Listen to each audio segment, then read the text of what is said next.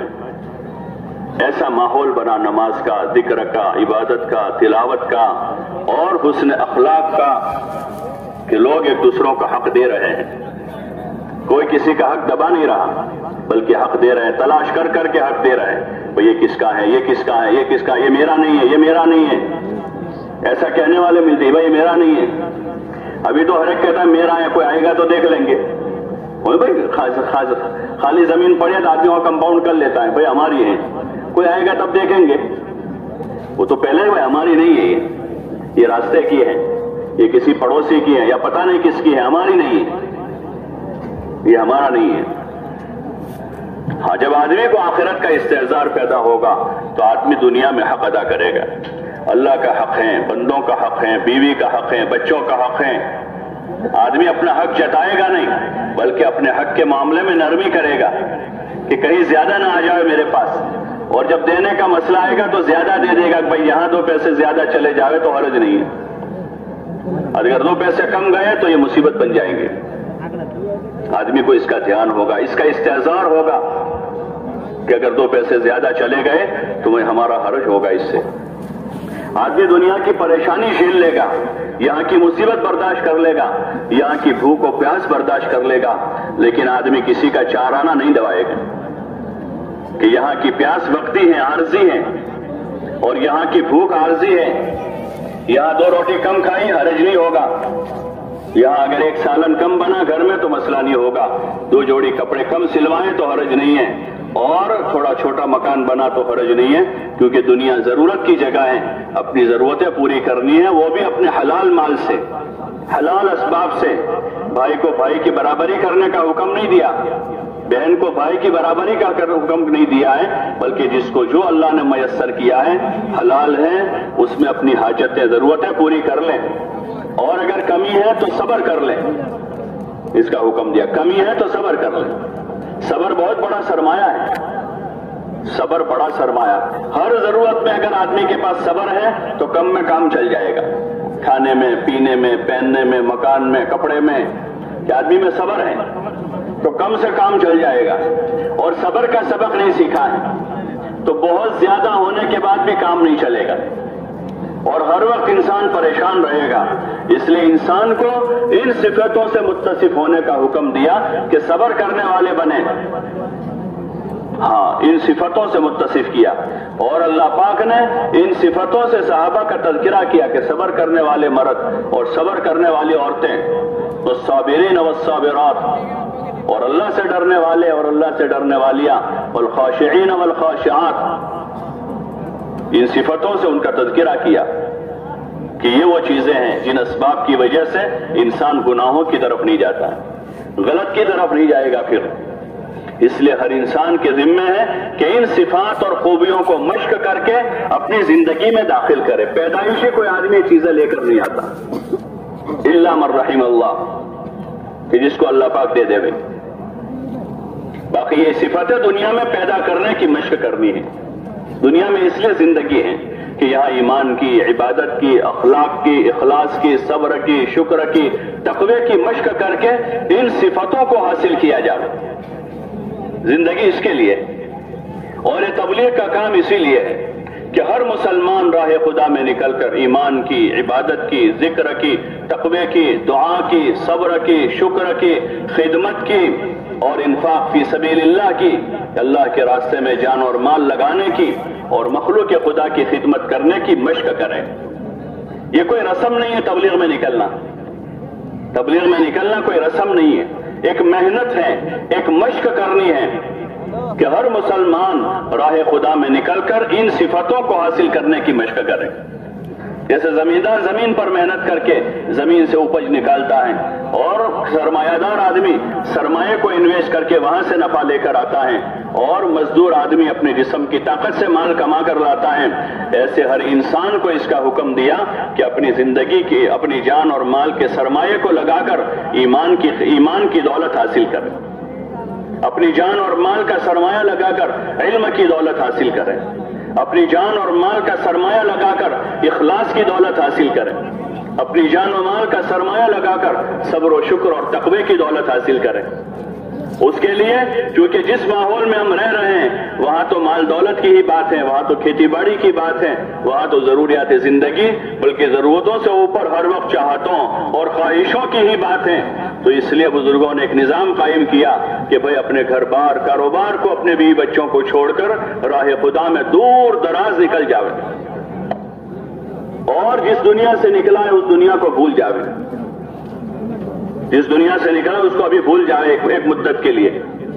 4 مہینے کے لیے گئے ہیں، 4 مہینے تک اپنی اس دنیا کو، جس دنیا کو چھوڑ رہے ہیں، اس کو بھول جاوے۔ اس لیے اس کو بھولنے کے اسباب پیدا کریں، ٹیلی فون لے کر نہ جاوے ساتھ میں، ایسے ذرائع اسباب استعمال نہ کریں جس سے یہی دنیا بار بار یاد آ رہی ہو، بلکہ ایک نئی دنیا قائم کریں جس میں ایمان اور اعمال کی بات ہو، جس میں اللہ کی بڑائی اور آخرت کا تذکرہ ہو، جس میں اپنا دین سیکھتے ہوئے اپنے بھائیوں کو دین سکھانے کی بات ہو، جس میں تعلیم کے حلقوں میں جم کر بیٹھنے کی بات ہو، اور جس میں گشتوں کے راستے سے دعوت دینے کی بات ہو، اور جہاں رات کی تنہائیوں میں اللہ کے سامنے کھڑے ہو کر رونا دھونا ہو، تو پھر وہ صفتیں حاصل ہو جائے گی۔ وہ ایک کمائی ہے، اور ایسی کمائی ہے جس کو فنا نہیں ہے۔ جیسے دنیا دار لوگ، جیسے میں نے عرض کیا، اپنا پیسہ لگا کر مال بناتے ہیں، اپنی زمین پر محنت کر کے اپج نکالتے ہیں، اور اپنے جسم کی طاقت سے مزدوری کر کے مال کماتے ہیں، ایسے یہ راہ خدا میں نکل کر اپنی جان، مال اور اپنا سرمایہ اور اپنا قیمتی وقت لگا کر ہمیں ایمان، عمل، اخلاق، اخلاص، تقوی، صبر، شکر، فکر آخرت، اللہ رسول کی محبت، مخلوق خدا کی خدمت کا جذبہ، یہ صفتیں کمانی ہیں، ان چیزوں کو حاصل کرنا ہے۔ اس لیے یکسو کیا جاتا ہے، اس لیے فارغ کیا جاتا ہے گھر بار سے، کاروبار سے، بیوی بچوں سے، کہیں ان میں سے آدمی نکل کر باہر آ جاوے، اور جماعتیں بنا کر کسی ایک آدمی کو اپنا مشورے سے ذمہ دار بنا کر اب سفر شروع کرے، یہاں سے دعوت، تعلیم، ذکر، عبادت اور خدمت، ان اعمال کے ساتھ باقی ساری چیزوں کو چھوڑ دیں۔ 4 مہینے مسلسل محنت کریں، مشق کریں، تو اندر دل کا زنگ دور ہوگا، بری عادتیں جو ہو گئی ہیں وہ بری عادتوں سے چھٹکارا ملے گا، اور دل میں جو جگہ پکڑ لی ہے دنیا نے، مال دولت نے اور جاہ کی محبت نے، تو دل خالی ہو کر اس دل میں اللہ رسول کی محبت آئے گی، مخلوق خدا کی ہمدردی اندر داخل ہوگی۔ اگر صحیح رخ سے آدمی وقت گزارتا ہے تو یہ تجربے کی چیز ہے، ہزاروں لاکھوں لوگ راہ خدا میں نکلے اور ان کی زندگیاں بدلی ہیں، لیکن شرط یہ ہے کہ نکلنے کے بعد وقت صحیح گزر رہا ہو، وقت پورا گزر رہا ہو، وقت پورا کریں، جو مقدار متعین ہے اس کو ایک تو پورا کرنا ہے، اور اس مقدار میں جو اپنا وقت ہے اس کو صحیح گزارنا ہے کہ وقت ہمارا صحیح لگے۔ جو اعمال بتائے گئے ہیں انہی اعمال میں لگے رہیں، جن اعمال سے منع کیا ہے ان اعمال کو چھوڑ دیں، اپنی ضرورتوں میں کم وقت لگاویں اور ان اعمال میں زیادہ لگاویں جن اعمال کی تعلیم دی ہے۔ اس وقت جو راہ خدا میں جا رہے ہیں وہ ان اعمال کے اہتمام کے ساتھ اپنا وقت گزاریں گے، تو پھر انشاءاللہ 1 دن 2 دن 10 دن گزرتے گزرتے بدلاؤ آئے گا۔ ہاں، دنیا سے آخرت کی طرف رجوع ہوگا، مخلوق سے خالق کی طرف رجوع ہوگا، خواہشات سے اطاعت اور عبادت کی طرف توجہ بڑھے گی، زبان پر فضولیات اور بکواس کے بجائے اللہ کا نام جاری ہوگا، اور دل میں اللہ رسول کی محبت پیدا ہوگی، اعمال سے لگاؤ پیدا ہوگا، نماز میں جی لگے گا، اللہ کا ذکر کرنے میں مزہ آئے گا، قرآن کی تلاوت کا جذبہ پیدا ہوگا، اور مزید اپنا دین سیکھنے کی طلب پیدا ہوگی، اور مخلوق خدا کی ہمدردی پیدا ہوگی۔ لوگوں کی بدحالی دیکھ کر، بے دینی دیکھ کر دل روئے گا اندر سے، رات کی نیند اڑ جائے گی، پھر رات میں آدمی رات کی اندھیریوں میں اٹھ کر اللہ کے سامنے روئے گا کہ اللہ ہدایت تیرے قبضے میں ہے، تو اپنے فضل سے، اپنے کرم سے ہمیں بھی ہدایت دے دے اور پوری انسانیت کو ہدایت دے دے۔ یہ اس کی تاثیر ہے،